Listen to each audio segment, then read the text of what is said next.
I was born and raised in Spokane, Washington, but around that time I had been spending a few weekends with my younger brother Kevin, exploring old trails and abandoned structures in the Northwest. We were never hardcore adventurers. It was more of a way to get out of our routines and stay away from our phones for a while. On that particular weekend, we were in Idaho, near a forested area that had once been used heavily for wildfire surveillance decades ago. Kevin had found a sketchy-looking map on some forum that showed the location of a decommissioned lookout tower, and we decided to check it out just out of curiosity. The plan was simple: hike up during the day, take some pictures, and set up a small camp on a flat patch of ground near the structure. There was nothing special about the idea, just another weekend of two brothers doing something different. I remember thinking the place felt more isolated than I expected, with that deep silence you only hear in thick forests. Even then, it didn't feel dangerous, just remote. The trail was narrow but well marked, and we reached the tower by late afternoon. It was smaller than I imagined. Old wood, broken windows, a deck that creaked in the wind. We couldn't climb the original stairs because some steps had collapsed, so we just stayed below, looking at the structure and deciding where to pitch the tent. The sun was dropping quickly, and the temperature had a strange chill for that time of year. Nothing extreme, just the kind of cold that feels out of place. While we were setting up the tent, I noticed the air seemed oddly still, like the vegetation around us was muffling any distant sound. I mentioned it to Kevin, but he just laughed and said I was getting into the wrong vibe. We ate something simple, talked for a bit, and decided to sleep early because we planned to explore the inside of the tower in the morning, when we'd have more light and less chance of hurting ourselves on the rotten wood. I woke up in the middle of the night without knowing why. It wasn't raining, there was no strong wind. Nothing that would explain it. I stayed still for a few seconds, just listening to my breathing and the faint sound of the trees. That's when I heard something else very quiet, like wood bending. It took me a few seconds to realize it sounded like someone climbing a staircase. I thought it might be an animal, maybe a deer brushing against the structure or something like that, but the noise continued in a steady rhythm, like human footsteps, one at a time, climbing the outer stairs of the tower. I glanced at Kevin, who was still sound asleep, and tried to convince myself that it was just old wood settling, but the sound was too specific, like real weight being put on each step. I kept listening, trying to pinpoint the direction. It sounded like it was heading toward the upper platform, but I couldn't see anything from inside the tent. Our tent was pitched about 5 or 6 meters away from the tower, and the only light came from the faint moonlight that barely reached the structure through the trees. At some point, when the sound finally stopped, I felt a strange sensation, like something was looking directly toward our tent. There was no reason to think that, but it was the only explanation for the sudden discomfort. I didn't want to wake Kevin because it sounded too irrational, and I didn't want to be the guy who wakes his brother over paranoia. So I stayed there, listening to the nothingness, trying to convince myself it wasn't what it sounded like. When Kevin woke up around 3-something in the morning, I was already sitting inside the tent feeling like I hadn't actually slept since I heard the noise. He saw I was awake and asked if I was okay, and I just told him I'd heard something in the tower, but it was probably just the wood. He didn't think much of it, just unzipped the tent to check the sky and see if it was starting to get light. That's when he froze, halfway leaning outside, silent. I asked what he saw, thinking maybe a deer, but he just said, "There's someone on the deck." I thought he was joking until I saw the way he yanked the zipper shut, like he didn't want whatever was out there to notice movement. His face was serious in a way I had never seen. I opened the zipper just enough to peek out. At first I thought it was a shadow, but once my eyes adjusted, I saw the silhouette of a man standing on the edge of the tower deck, exactly where the wood had creaked earlier. He was facing our tent, completely still. I couldn't see details, but I could tell he had no flashlight, no backpack, none of the things someone would normally carry if they had hiked up that isolated trail at night. The way he was standing didn't feel right, like he had gotten there effortlessly without the noise or struggle the trail required. My whole body went cold, not because it felt supernatural, but because this was a real person in the dark in a place where no one should be. I closed the zipper slowly and told Kevin we needed to leave as soon as there was enough daylight to see the trail.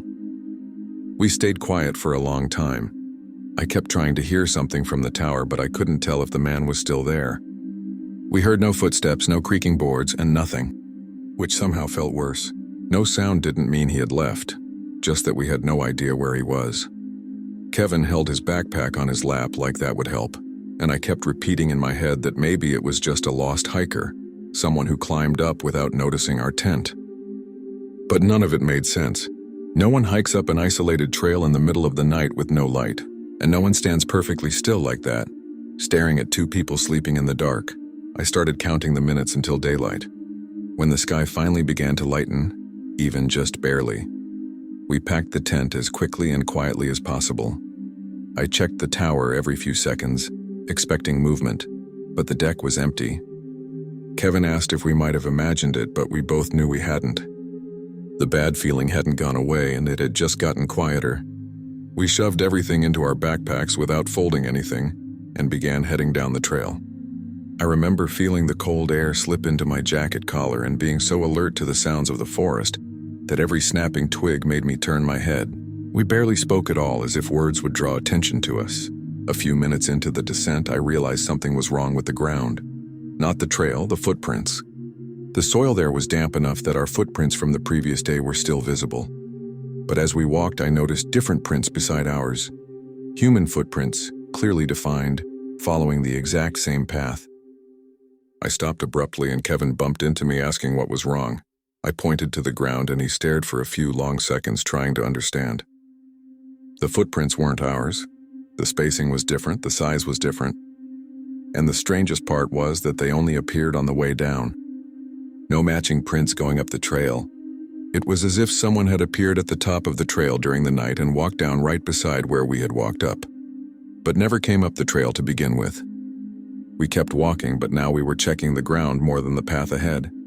The more we saw, the clearer it became that the prints had been made during the same night. The depth, the clarity, even the moisture. Some prints were deeper than ours, meaning the person might have been heavier or carrying something. I felt exposed, like someone was still nearby watching us. Kevin tried to keep a steady pace, but I could tell he was just as tense. At one point he asked if it could have been someone camping nearby who used the trail before we woke up. But that didn't make sense. The prints were going in the same direction we were, down. But there were no prints indicating the person had ever gone up. It was like they had simply materialized at the top. The trail got steeper and narrower. That's when Kevin suddenly stopped and pointed ahead at a smoother patch of soil. The footprints continued, but now they were closer to ours. Much closer.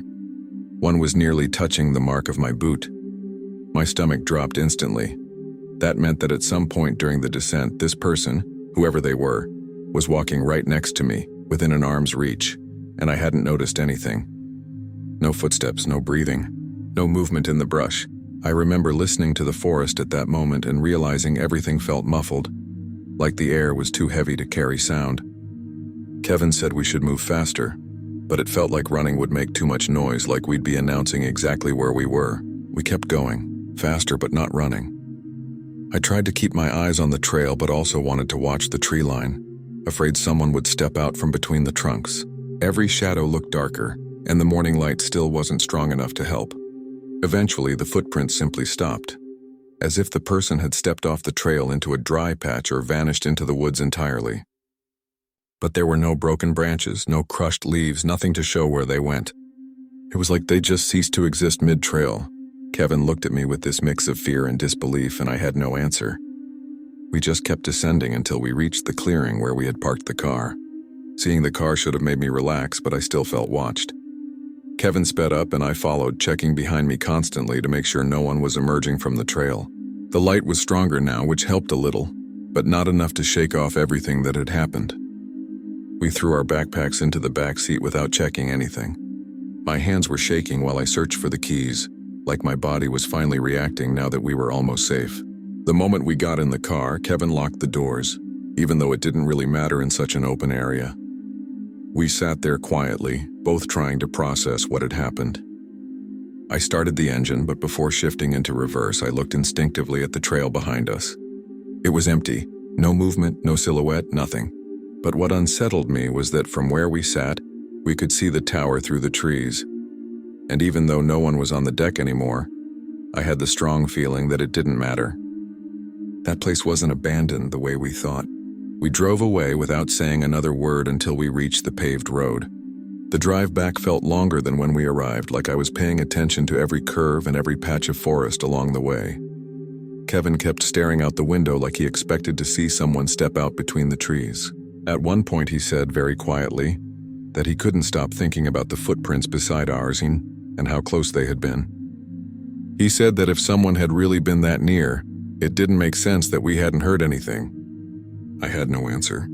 All I could think about was the figure on the deck, unmoving, staring at us. The more I thought about it, the more I realized there was no explanation that made it normal. When we got back to town, we stopped in a grocery store parking lot because neither of us wanted to go home yet. We sat in the car with the engine off, just trying to make sense of everything. We never told anyone what happened. Not because we think it was supernatural, but because it would be impossible to explain without sounding paranoid. All I know is that I'm never going back to that region, and I no longer trust those abandoned places people share on forums. Someone was up there that night. Someone who didn't want to be seen, but also didn't bother hiding completely. And to this day, what bothers me most isn't the figure on the deck. It's thinking about the distance between those footprints and mine, on that dark trail, without me noticing a single thing. Story 2. I've been living in rural Montana for a few years now, and I've always had the habit of hiking alone on weekends. I'm the type who carries a physical map, GPS, first aid kit, everything by the book. I'm not the kind of person who wanders into places without planning, but that morning I was exploring an area of the Lolo National Forest I hadn't been to in a long time. I brought my dog, Boone, a blue heeler who always comes with me on these outings. The plan was just to do a circular route of about 4 hours, nothing too strenuous. It was halfway through the hike that I noticed something I didn't remember ever seeing before. The structure of an old lookout tower, the kind from the 50s or 60s, much more deteriorated than the ones still shown on official maps. I even stopped to check my phone, thinking I had taken the wrong trail, but there was no tower registered at that location. The tower looked like it had been abandoned for decades, darkened wood, broken windows, and the strange feeling that no one had set foot there in a very long time. Boone started pulling at the leash for no apparent reason, which caught my attention because he normally doesn't react like that. He was sniffing the air first, then the ground, and headed straight to the base of the tower as if he had found something specific. When I got closer, I saw he was scratching at a patch of soil that looked looser than the rest. I crouched down and found a smooth piece of metal beneath a thin layer of leaves and dirt. At first I thought it was some old cover, maybe part of the tower's original structure. But when I pressed my ear against it, I heard a muffled sound, very similar to breathing. Not air naturally moving in and out of the ground, but something rhythmic, like someone was just below, trying to breathe without making noise. I backed away a bit because my first thought was that maybe someone had fallen in or was trapped in some old cellar under the tower. But the more I tried to rationalize it, the less sense it made for any underground structure to exist there, since these towers were usually elevated with nothing underneath except support beams. Boone was restless, sniffing the metal and giving short, low barks as if urging me to do something. I touched the cover with both hands and realized it wasn't loose. Something was blocking it from moving, as if it had been sealed from the inside or pressed against something. The muffled breathing kept going, sometimes faster, sometimes slowing almost to a stop, and that made me even more nervous because it felt like whoever was down there, if it was a person, was trying to figure out whether I was still there. I stood frozen for a few seconds, trying to decide whether I should try to open it or if that was way too dangerous. The first thing I thought to do was call the local forest service for guidance. I stepped back a few meters, pulling Boone with me, and tried to explain the situation to the operator. The approximate location, the sound coming from beneath the ground, and the tower structure that supposedly no longer existed according to the map. The man was polite, but the way he responded made me uneasy. He said I was probably confusing the trail because that tower was officially removed in the 90s, and that there were no registered underground entrances anywhere in that region. When I insisted, telling him I was literally looking at the tower in that moment, he asked me to email photos to their office, but his tone sounded more focused on convincing me I was in the wrong place than on understanding what was happening. When I hung up, I already had the feeling that something wasn't adding up. After the call, I decided to take some photos before heading back to the main trail. The lighting under the trees was weak, so I had to adjust my phone several times to focus on the metal cover. Boone wouldn't stop circling, restless as if something was about to happen. While taking the photos, I realized the breathing sound had changed. It was no longer rhythmic. It sounded restrained, like someone holding their breath or trying to breathe as little as possible. That made my stomach tighten. It felt like whoever was under there was reacting to my movements. That's when I noticed something I hadn't seen before. Along the edge of the cover, beneath the dirt, there was a rectangular mark, like a hidden hinge. That made it clear that this really was an entrance, not just a piece of scrap metal buried in the ground.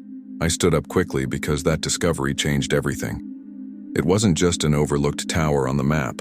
There was an active or at least accessible underground structure right there. I decided I needed to document everything before leaving. I photographed the tower, the ground around it, and even recorded a short video showing Boone sniffing the spot. My plan was to send it all to the Forest Service as soon as I had reception. When I finally stepped back toward the trail, I noticed the breathing had stopped completely. Not gradually, just stopped, all at once, as if whoever was down there knew I was leaving. I stood still for a few seconds, trying to hear anything, but the silence was so heavy that even Boone froze, staring at the tower as if expecting someone to come out from inside. The walk back to the car took longer than I remembered, maybe because I was moving more slowly, trying to process what had happened. Boone, who usually pulls the leash wanting to explore everything, stayed glued to my leg as if he didn't want to stray even an inch. When I finally reached an area with cell signal, I tried sending the photos and video to the email the operator had given me, but nothing would upload. The files kept failing every time I tried attaching them. I figured it was just the weak connection and decided to send them from home later. But the feeling that I had left something important behind wouldn't go away. And as I drove out of the forest, all I could think about was how abruptly that breathing had stopped. I got home early in the afternoon, and as soon as I walked in, I turned on the Wi-Fi and tried sending the files again. This time they uploaded, but before hitting send, I decided to review the photos to make sure they were clear. That's when I noticed something that completely threw me off. In the photo of the metal cover, the metal didn't look exposed anymore. There were leaves covering almost the entire surface, as if I hadn't cleared anything. In the photo of the tower, the base looked different, less disturbed without the loose soil Boone had dug up. I thought maybe it was a lighting issue or a weird angle, but the video confirmed the worst part. Boone was there, sniffing the ground, but the muffled breathing sound I had heard so clearly wasn't present at all, not even faintly. It was as if the microphone had picked up nothing but ambient noise. I stared at my phone for several minutes, trying to understand whether I had imagined everything.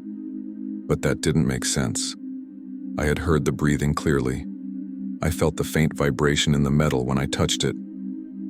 Boone reacted exactly the way he does when he smells a living person. It wasn't something my mind would have invented out of nowhere.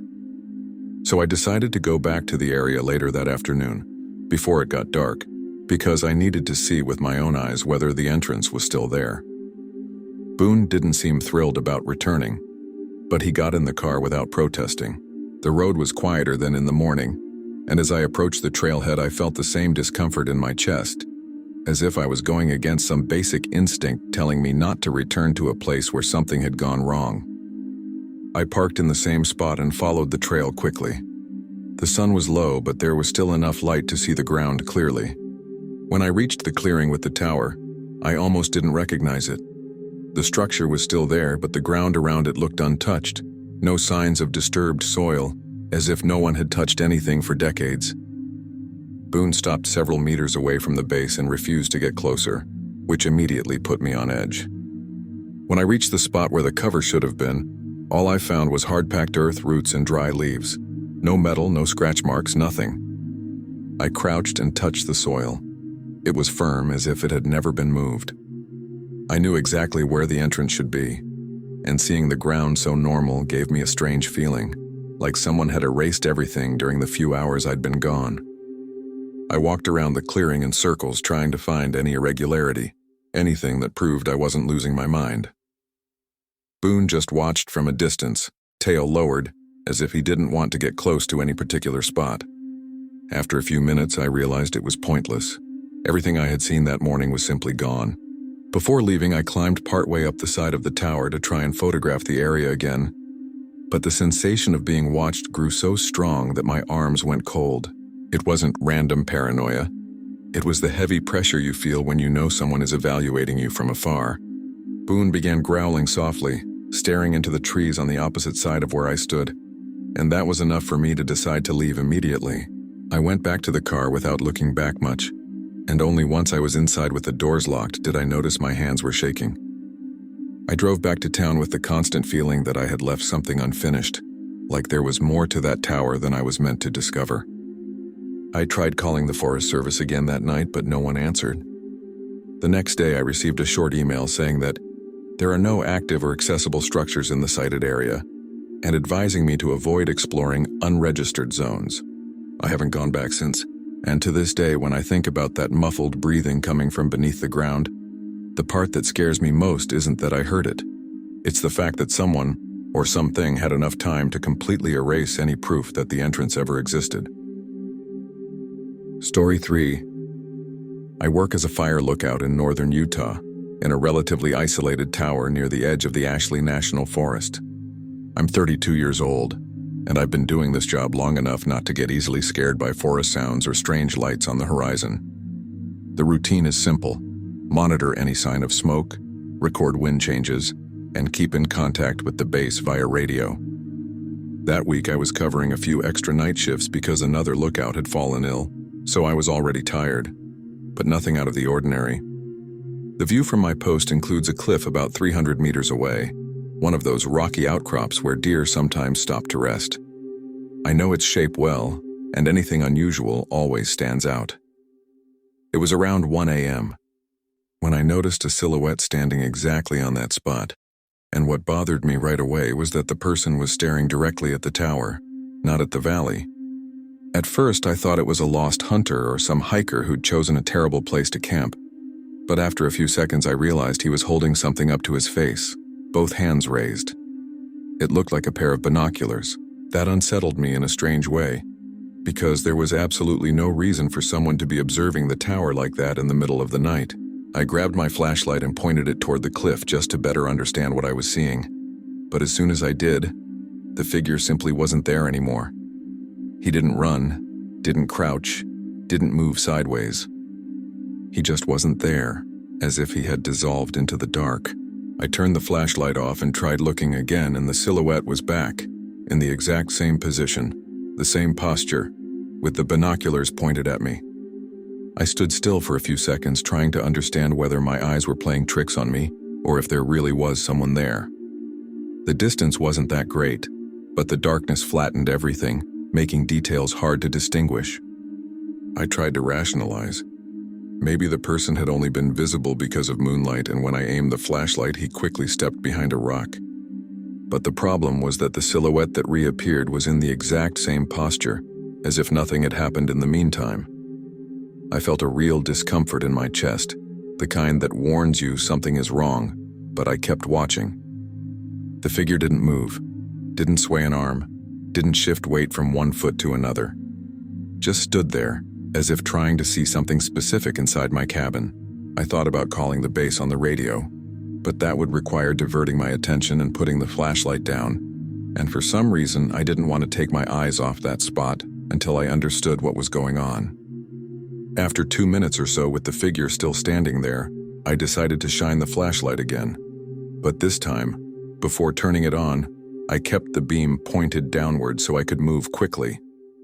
The moment I raised my arm and switched it on, the cliff was completely empty. Nothing. No shadow, no late movement, no dust disturbed. Just rock and low vegetation. I turned the flashlight off and immediately had the feeling that the figure was back even before I looked. And when I did look, there he was again. Exactly the same. That was the moment the situation started affecting me in a way I wasn't prepared for. Watching someone disappear every time I illuminated the cliff wasn't something I could fit into normal explanations, but I tried anyway. I thought maybe it was some angle illusion, some rock formation that looked like a person from far away. But the posture was too specific. Raised shoulders, arms lifted, holding what clearly looked like binoculars. It wasn't just a shadow. It was someone watching me, or at least watching the tower. After staring at it for several minutes, I felt the need to check the cabin for anything reflective that could mimic that shape. Hooks, gear, glass reflections, anything. There was nothing. That's when I decided to climb down the tower to check the cliff in person. It wasn't impulsive. I had simply reached the limit of what I could accept without seeing it up close. I grabbed my flashlight, left the radio on the desk, and began descending the external stairs carefully, since the wood tends to creak more at night.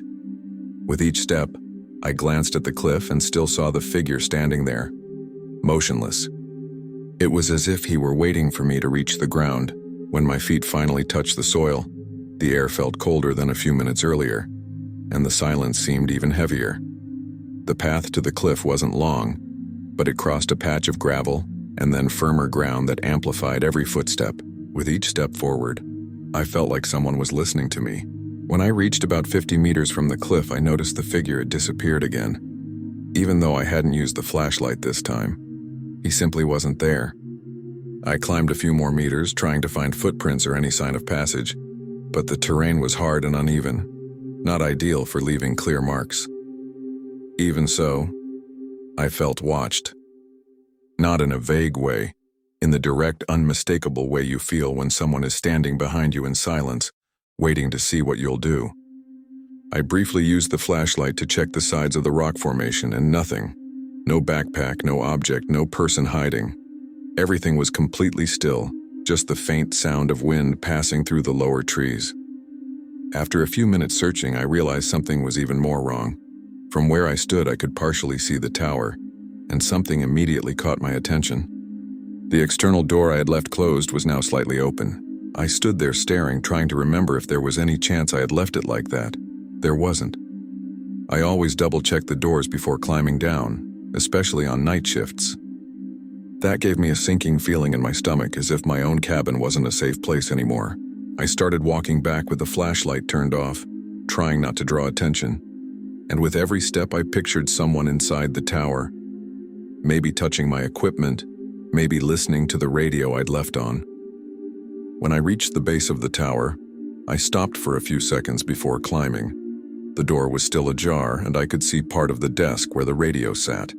No movement, no passing shadow, nothing indicating someone was inside.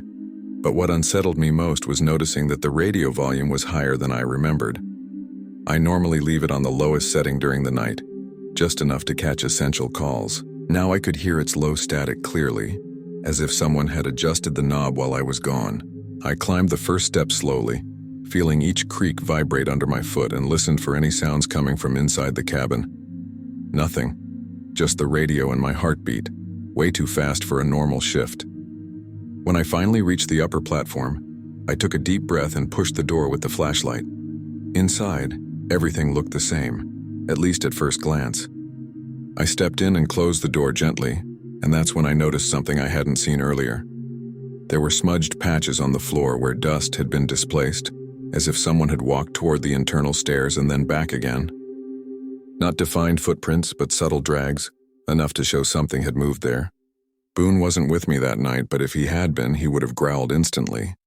I approached the desk and saw that the radio had been switched to our internal frequency, the one we only use for direct communication between lookout towers. I definitely hadn't set it to that. When I leaned closer, the static grew slightly louder, as if someone had just released the transmit button on the other end. But no one should be on that frequency at that hour. I ran my fingers along the panel, checking for interference or malfunction, but everything seemed normal. Then I heard something that made my entire body freeze. My name, spoken quietly, almost whispered, coming through the radio. It wasn't loud, it wasn't clear, but the tone was unmistakable. It sounded like someone speaking too close to the microphone, breathing at the same time, trying to keep their voice controlled. It repeated my name a second time, exactly the same, and then only static. I stepped back without realizing it, scanning the cabin as if expecting someone to appear from behind the door. I tried responding, asking who was transmitting and if this was some kind of emergency. I pressed the button, stated my name, the tower, the time. Nothing. Pure static. I released the button, took a deep breath, and then I heard my name again. But this time it didn't sound like a call. It sounded like someone confirming it was really me, a low voice, calm, too calm, as if they already knew I was listening. My whole body tensed, and the only thought I had was, if someone were trying to play a prank, they'd have to be physically very close to pick up the internal frequency, close enough to have entered the tower while I was gone. Panic rose slowly, the kind that blocks logical thought. I shut off the radio instinctively, not thinking, just trying to silence that voice. The cabin became so quiet I could hear the wind hitting the cracked windows. I stayed still, trying to decide what to do. Part of me wanted to go straight to my truck, even though it was a long walk in the dark. Another part knew that rushing into the night could be more dangerous, especially if someone was actually moving around near the tower. I checked the cabin more carefully. Drawers, corners, behind the door. Nothing was out of place except the marks on the floor. What unnerved me most was noticing that the window facing the cliff was slightly open, not wide, just a few centimeters, enough for someone to press their face against it without making noise. I shut the window hard, trying to convince myself I'd left it like that, but I hadn't. I always lock every window before a night shift. It's routine, automatic. I sat in the chair for a few minutes, breathing slowly, trying to clear my mind. I knew I had to wait until sunrise to descend safely, but staying there alone after hearing my name on the radio kept me completely on edge. I looked toward the cliff several times, but the darkness swallowed everything. The feeling of being watched didn't fade for even a second. Every creak of the tower made me turn, expecting the door to move. Around 2:30 a.m., I heard a sound that made me stand up immediately. It was the same creak of the external stairs I'd heard earlier, but now in irregular intervals, as if someone were trying to climb slowly, testing each step. I approached the door but stopped before touching the handle. The sound continued for a few seconds, then stopped completely, as if whoever was climbing had realized I was listening. I held my breath without noticing. I tried to convince myself it was the wind, but there was no wind strong enough to make the stairs behave like that. They only creaked when there was weight on them.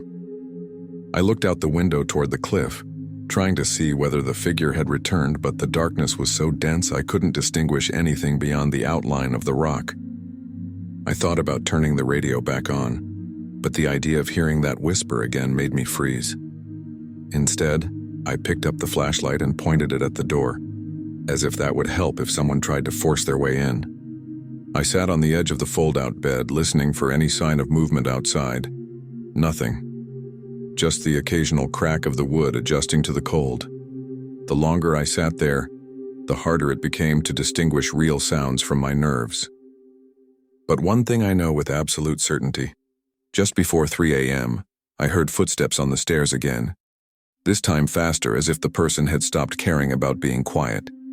They climbed 3 or 4 steps, and then stopped.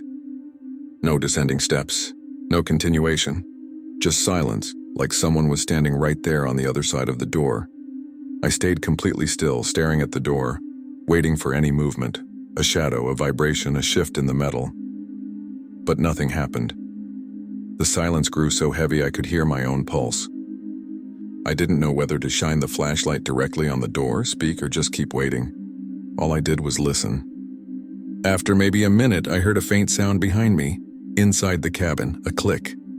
When I turned, the radio was on again, even though I had completely shut it off earlier. Same internal frequency, same constant static. I took 2 involuntary steps back, keeping the door in my peripheral vision, and that's when the voice came through a third time, whispered, drawn out, repeating my name as if spoken right beside the microphone. It wasn't interference. It wasn't echo. Someone was calling me on a channel no one else should be using. I unplugged the radio by the cable because my hand couldn't reach the button. After that, I spent the rest of the night sitting in the corner of the cabin, flashlight in hand, waiting for daylight. I didn't hear more footsteps. I didn't hear the voice again. When the sun finally came up, I climbed down slowly, checking every step before placing my foot. Once on the ground, I looked for footprints or any signs, and found clear marks of someone climbing the lower steps, but none going down. as if the person had climbed partway and vanished right there. I haven't been back to that tower since. I requested a transfer that same day. And even now, whenever someone mentions radio interference or solitary night lookout shifts, all I can think about is that voice, repeating my name on a frequency no one else should have been using. Story 4.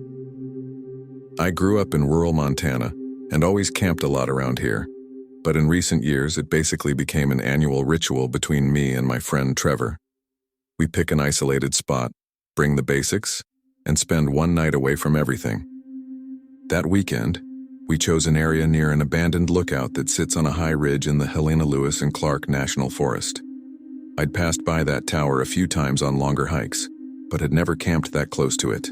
The tower no longer has stairs and the cabin is partially destroyed, so no one uses it for anything. The reason we chose the spot was simple: flat ground, a good view, and far enough from the road to guarantee silence. We arrived in the late afternoon, set up the tent, and prepared a small stove. The weather was cold but stable, and the night started off peaceful. We stayed outside talking, watching the clear sky and the dark outline of the tower a few meters above us.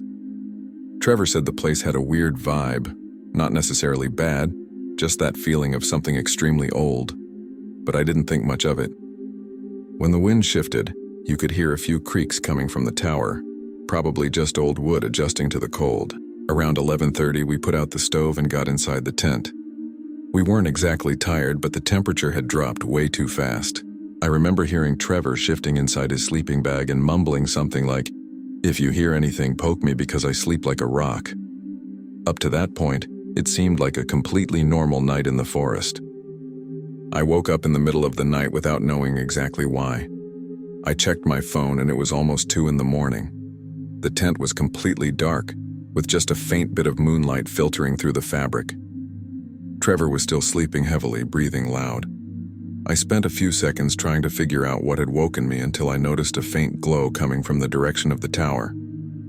It wasn't a flashlight. It wasn't a reflection. It looked like a campfire burning somewhere farther up, in a spot where I was absolutely sure no one had been when we arrived. I tried to remember if we had seen anyone on the trail, but we'd gone the entire day without crossing a single soul.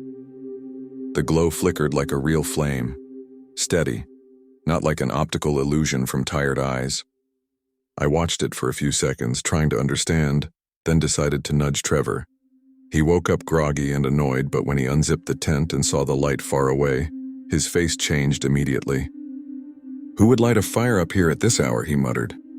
The question made sense.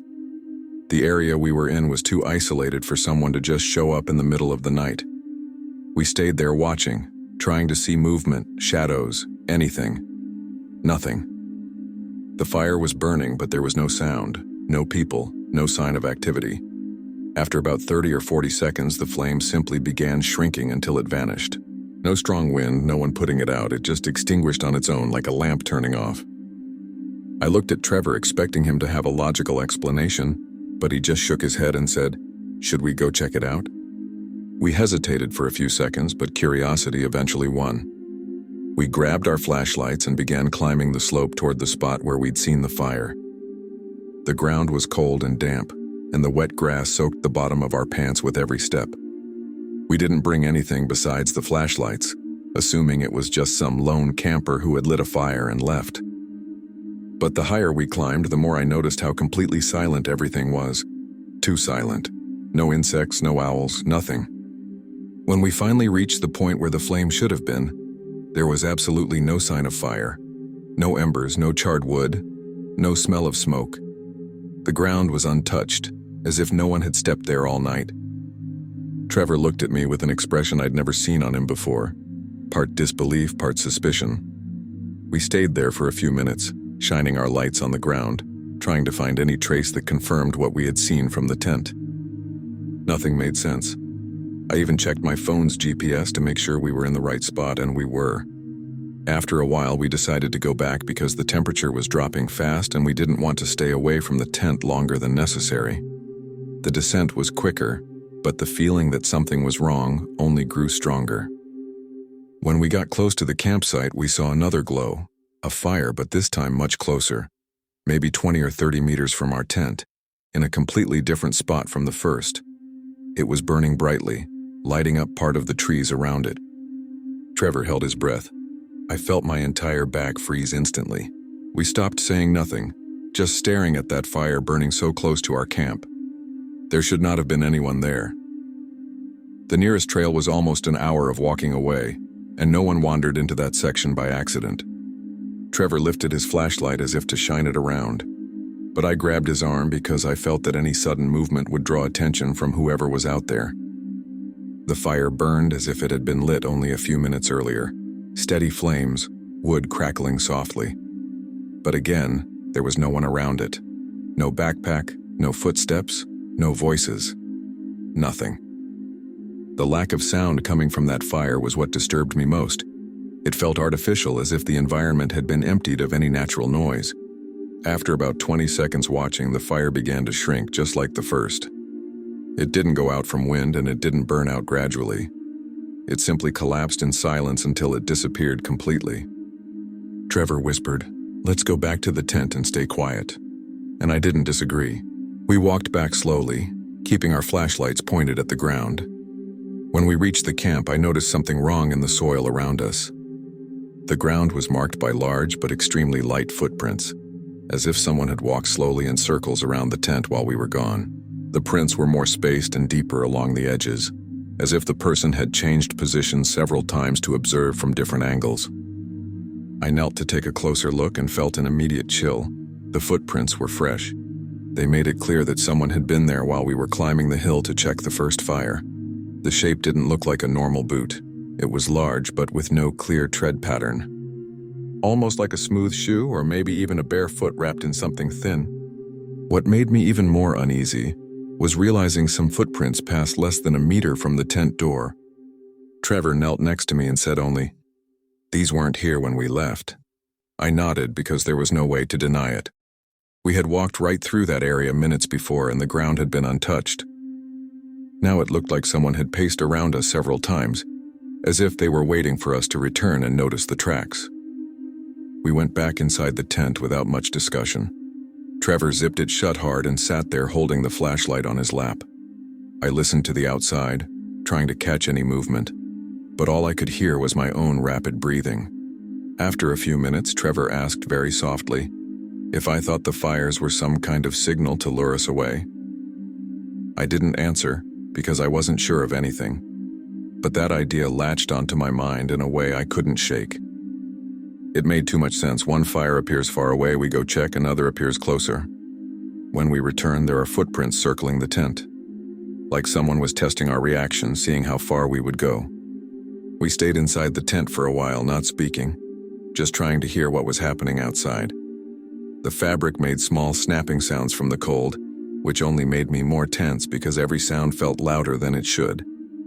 At one point, I heard something like a light step on the grass, not exactly close, but close enough to make me hold my breath.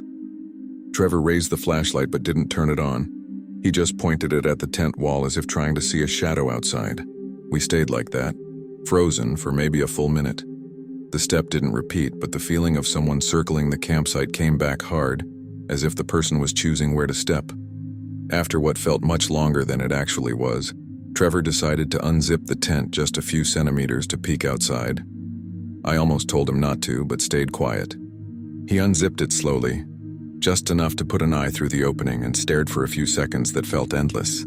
When he finally closed it again, his face was pale. "The footprints are different," he whispered. I asked what he meant, and he explained, still very quietly, that there were new tracks now, closer to the tent, as if someone had approached while we were inside. I felt a cold wave run down my spine so strong that I literally moved away from the tent wall, as if expecting someone to push it from the outside at any moment. By then, I wasn't thinking about sleeping or waiting for sunrise. The only thing that mattered was leaving safely. I agreed with Trevor that if we heard anything too close, we'd grab only the essentials and leave immediately, even in the dark. We stayed like that for a few more minutes until one detail caught my attention: the smell of smoke. Not strong like a burning fire, but that faint smell that lingers when someone has just put one out. It was impossible to ignore because the wind was still, and it seemed to come from very near the campsite. Trevor smelled it too and looked at me with the same expression as before, that mix of fear and disbelief. We didn't hear footsteps, didn't see any light, just the smell, as if the fire had been lit and extinguished right beside us. We decided to leave immediately. We opened the tent quickly but silently and started stuffing gear into our backpacks without any organization. When we walked a few meters away, we shined the light back at the camp one last time. The footprints around the tent now formed an almost perfect circle, as if someone had walked repeatedly around us while we were inside. We didn't see anyone among the trees, but the feeling of being watched was so strong it felt physical. We walked all the way to the main trail without looking back and only breathed easier when we reached the car. To this day, I can't explain who was out there or why the fires appeared and disappeared like that. All I know is that since that night, I've never camped near an abandoned tower again, and I don't plan to. Story 5. I was 24 when I spent a night alone in a remote lookout tower in eastern Oregon. At the time, I was on a road trip across the state to meet some friends who were camping in different areas. Since I arrived way too early and they wouldn't get there until the next day, I decided to sleep in the decommissioned tower near the Eagle Cap Wilderness, a place I had visited a few times before. The idea seemed practical. The structure was still standing, the door closed reasonably well, and there was enough space to roll out my sleeping bag without pitching a tent. The isolation didn't bother me. In fact, it was something I enjoyed. The air up there always felt colder and cleaner, and I wanted to enjoy the quiet night before meeting everyone again. The climb up to the tower wasn't hard, but the staircase creaked in a way that made me think twice before putting too much weight on any step. It was old, dried-out wood, and the sound was always the same, a deep crack that felt like it came from inside the material. When I reached the top, I took a quick look inside the cabin. There was nothing but dust, a few old marks on the floor, and a fallen table. I set my sleeping bag in the corner where the wood seemed most solid and stayed there for a while, looking out the window. The forest was already very dark, and the light wind hitting the tower created a constant noise that was actually kind of soothing. I ate something cold, organized my things, and lay down a little after 11. I expected nothing more than a silent night. I must have slept for an hour or two when I woke up with the feeling that someone was walking outside. It wasn't a specific sound that woke me, more like that strange perception of nearby movement, the kind that wakes your body before your mind understands what's happening. I stayed lying down for a few seconds, listening. The tower was completely dark, with only a thin trace of moonlight coming through the gaps in the windows. Then I noticed something that truly put me on alert, the sound of footsteps on the external staircase. But they weren't normal footsteps. The wood wasn't creaking. Not a single step made that unavoidable cracking sound I had heard on the way up. It was as if someone were climbing without putting enough weight for the wood to react, or as if they were passing over the steps in a way that didn't make sense. At first, I tried to convince myself it could be the wind or an animal moving at the base of the structure. But the more I listened, the clearer it became that the rhythm was human. One step after another, in a slow, controlled cadence. I got up slowly, trying not to make noise, and walked toward the door. The tower is small and any movement inside echoes a bit, so I moved almost in slow motion. When I got close to the door, the sound already seemed to be on the final steps right below me. My heart was beating so hard I had to steady myself against the wall. I knew that if someone was really climbing, I would see their face the moment I opened the door. But nothing about this situation seemed normal enough for me to want to confirm it. I stood there for a few seconds, hand on the doorknob, trying to decide whether opening the door was a good idea. The staircase was so silent it felt like the person had stopped on the last step, right outside. I couldn't hear breathing, fabric movement, nothing. Just that heavy silence that makes it obvious when someone is very close. I wanted to believe it was some hiker who got lost and stumbled upon the tower, but no one climbs a structure that old without making any noise. Even I, much lighter, had made the entire staircase groan on the way up. The idea that someone could be standing there, motionless, waiting for me to open the door, gave me a tightness in my chest that I had never felt before. Even so, I think curiosity won over fear. I slowly turned the knob, opening the door only a few centimeters to try to see before exposing the interior of the cabin. But as soon as the gap opened, I saw a face standing on the last step, looking directly at me. It was a man, maybe in his 40s, very pale skin, completely neutral expression. He didn't blink, didn't move a single muscle of his face. He just stared at me like he was evaluating something. What scared me the most was realizing that his feet were on the step, but his body didn't seem to be putting any weight on it. He was there, but not in a normal way. I slammed the door shut and latched the bolt before I even processed what I had just seen. Right after locking it, I felt the tower structure vibrate lightly, as if someone had leaned against it from the outside. It wasn't a hit or a kick, just that brief vibration that happens when a person's weight shifts against the wood. I stayed only a few centimeters from the door, trying to control my breathing. The entire tower felt suspended in silence, as if the air had grown denser. Then after about 10 seconds, the knocking began. Slow, rhythmic, as if he were testing the strength of the door, not strong enough to break anything, but not light enough to be casual. It was a pattern. Knock, long pause, knock, another pause. The kind of knocking that did not sound like someone asking for help, but someone showing they knew exactly where you were. I took a few steps back, keeping my eyes fixed on the door. With every knock, I could feel the wood vibrating through the floor, making everything more real. For a moment, I thought about yelling for him to go away or asking who he was, but something inside me froze. His silence between the knocks was worse than the sound itself. He didn't try to open the door, didn't move the handle, didn't walk on the deck. He just stood there knocking slowly, consistently, as if keeping time. Sometimes I thought he had left, but then came another knock, always with the same strength and spacing. I completely lost track of time. After a while, it could have been 15 minutes or 40, I honestly don't know, I began to notice the knocks becoming less spaced. Not stronger, just more frequent, almost as if he were growing impatient. With each light impact on the door, I felt the vibration travel up through the wood into my legs. I tried to steady my breathing, but sometimes I caught myself holding it without meaning to. The cabin was too small for me to back away much, so I sat against the opposite wall, holding my flashlight without knowing exactly why. It wouldn't help at all if he decided to come in. The only thing I kept thinking was, how did he climb that staircase without making a sound? That impossibility was almost worse than seeing him standing there. I didn't open the windows. I didn't touch my phone. I did nothing but listen. At some point, the knocking stopped abruptly, as if someone had cut the sound off with scissors. I froze, waiting for the next noise, but the silence filled the cabin in a way that made everything feel even heavier. Then I heard something different. Not footsteps, not scratching, but a very subtle shifting sound on the roof of the tower, like a person changing position slowly, trying not to make noise. That knocked the ground out from under me. If he had moved to the roof, he would have needed to go around the edge of the platform without making any noise. I couldn't understand how that was possible. My whole body seized up, as if any movement would reveal my exact position. I stayed frozen for minutes, trying to hear anything that confirmed whether he was truly on the roof or if my mind was distorting sounds from stress. The tower is old, and normally any added weight makes the structure react somehow. A crack, a groan, something. But there was nothing. Only that concentrated silence, as if the air around me were heavier.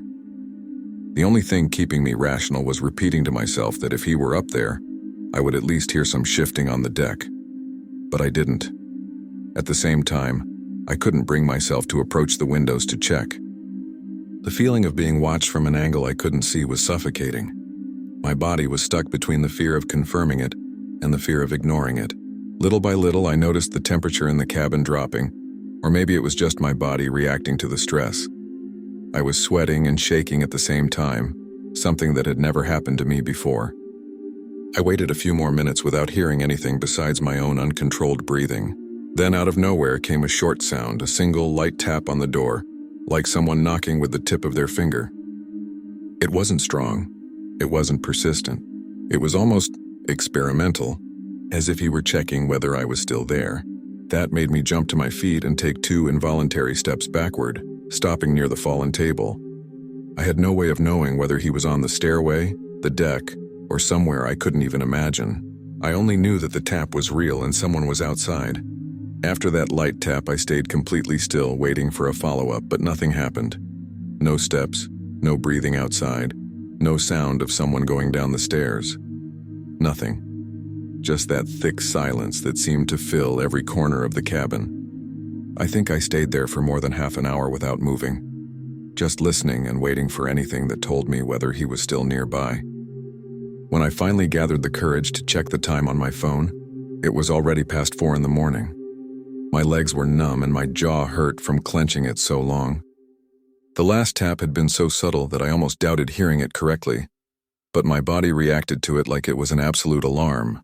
I knew opening the door was out of the question, so I stayed there on the floor waiting for the light to change.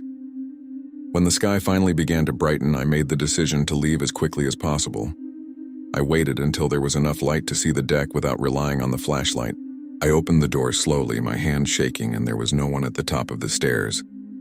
What made me even more uneasy were the dust marks on the steps. There were clear signs of someone coming up, but none indicating a descent. The platform was completely empty, without footprints, as if he had reached it through some method that left no trace at all. I went down the staircase slowly, always looking over my shoulder, until my feet touched the ground. I walked straight toward my backpack without looking back at the tower.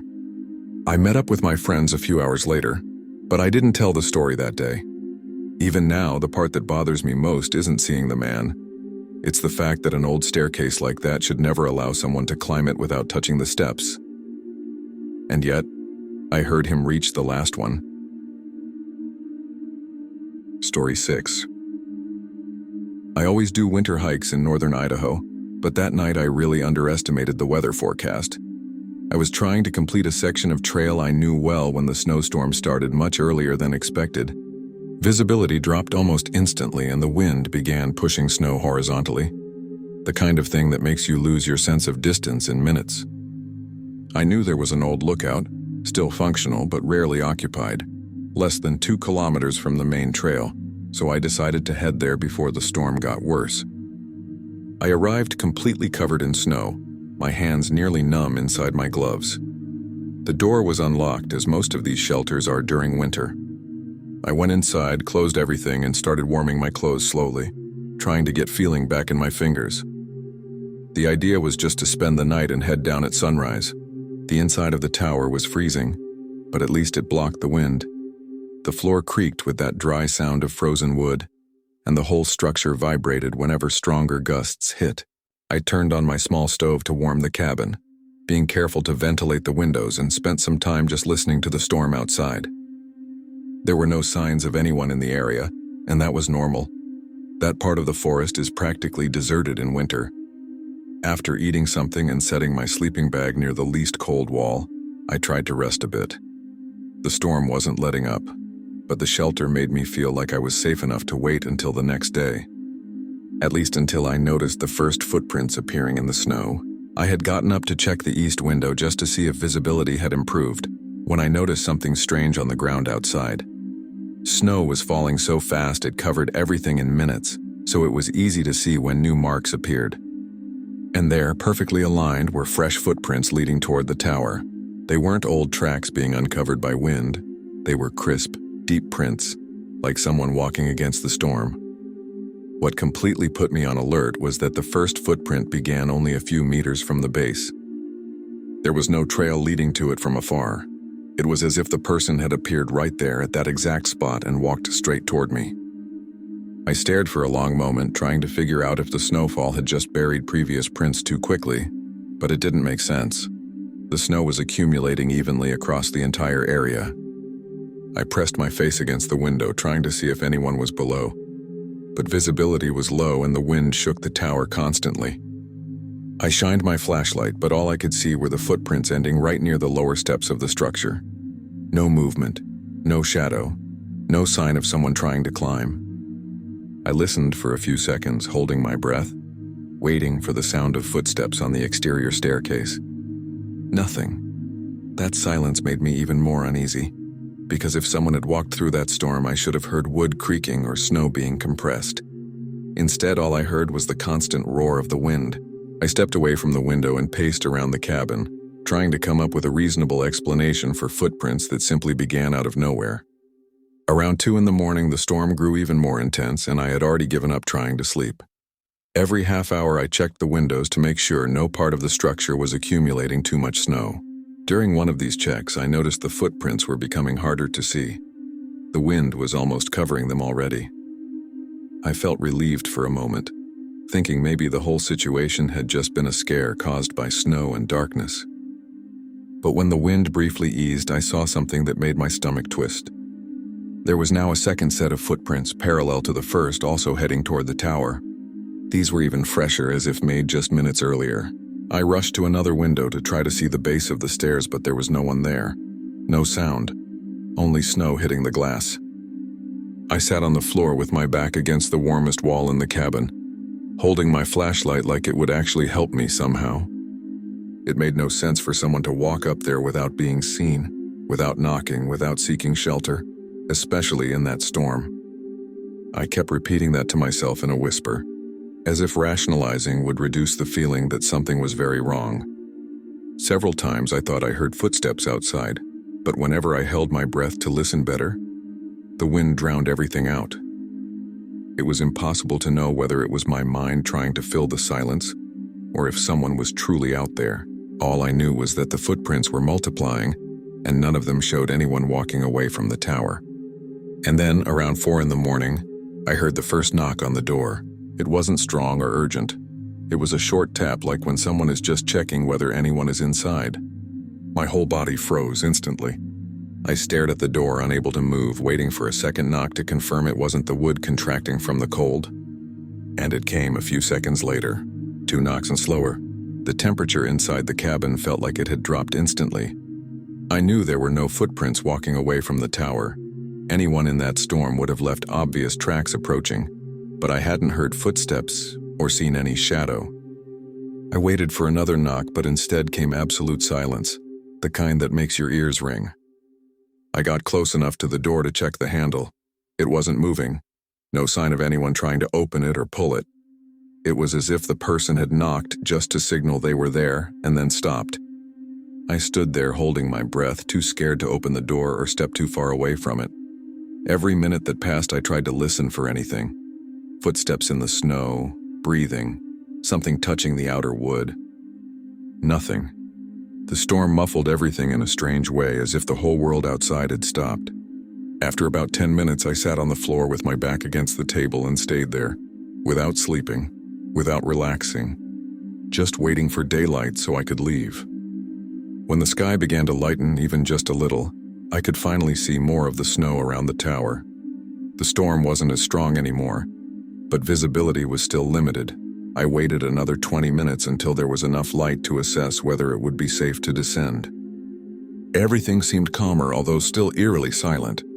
I gathered my belongings slowly, trying to make as little noise as possible, as if any sound could attract something I didn't want to meet outside.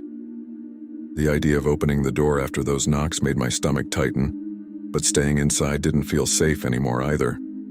I approached the door and stood still for a few seconds, just listening. Nothing. Then I took a deep breath and unlocked it. As soon as I opened the door, I had to blink several times because the brightness reflecting off the snow was harsh. I looked directly at the ground, searching for new footprints, any trace of the midnight visitor. There were no tracks leading away, none showing someone leaving the tower. Only marks partly erased by the storm, and even then it was clear there was no trail of return. I climbed down the stairs slowly, examining each step to make sure no one was hiding nearby. When I reached the ground, the wind was almost non-existent. Then I looked up to inspect the outside of the tower, and my entire body froze. There were 3 handprints on the upper window of the cabin, on the outside, frozen on the surface, as if someone had pressed their palms there while I was inside. The prints were all different. One slightly higher, another farther apart, and the third seemed to have slid a bit before freezing. I approached slowly, trying to understand what I was seeing. The thin snow gathered in the corner of the glass showed that the hands had been there recently, less than a few hours ago. The idea of someone being outside at second-story height in the middle of a snowstorm, while I was trying to sleep, that gave me a kind of cold that had nothing to do with temperature. I looked around several times, almost spinning in circles, but there was no one. No sound, no movement, just that silent tower with 3 handprints that made no sense at all. I didn't waste any more time.